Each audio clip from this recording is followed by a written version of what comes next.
வெங்காயமும் பூண்டும் ஒரு அசுரனின் உடலில் இருந்து பிறந்தது என்று சொன்னால் நம்புவீர்களா? இன்னைக்கும் பல இந்து மத வழிபாடுகளில் கடவுளுக்கு படைக்கும் பிரசாதத்தில் வெங்காயம் பூண்டு சேர்க்காம சமைக்கிறத நம்ம பார்த்திருப்போம். ஆனா அது ஏன் என்று யோசிச்சிருக்கீங்களா? யுகங்கள் கடந்தும் நம்பப்படும் ஒரு ஹிந்து மித்தாலஜி ஸ்டோரியை இந்த குறுங்காணொளி உங்களுக்கு காண்பிக்கும்.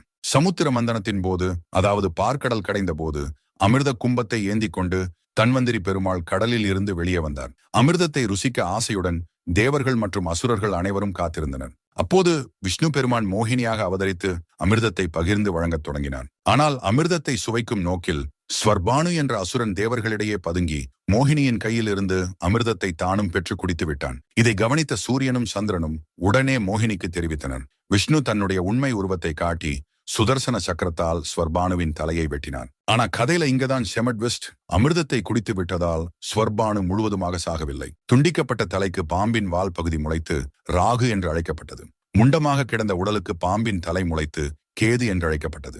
ராகுவின் கழுத்திலிருந்து விழுந்த அமிர்தத்தின் சொட்டுகளிலிருந்து பூண்டு மற்றும் வெங்காய செடிகள் பூமியில் பிறந்ததாக நம்பப்படுகிறது. அமிர்தத்தின் ஒரு பகுதியிலிருந்து பிறந்ததால் வெங்காயம் மற்றும் பூண்டில் ஆரோக்கிய நன்மைகள் ஏராளமாக உள்ளன. ஆனால் அவை ஒரு அசுரரின் உடலில் இருந்து வந்ததால் அவற்றை உண்பது தமஸ் மற்றும் ரஜஸ் குணங்களை அதிகரிக்கும், அதாவது ஆசை, கோபம் போன்றவற்றை வளர்க்கும் என்று சொல்லப்படுகிறது. இதனால் ஆன்மீக வழிபாட்டில் நாட்டமின்மையை தூண்டும் என்பதால் ஒதுக்கப்பட்டதாக நம்பப்படுகிறது. மேலும் சிலரோ பலியின் போது இரத்தத்தால் முளைத்த தாவரங்கள் இவை என்பதால் அதை கடவுளுக்கு பிரசாதம்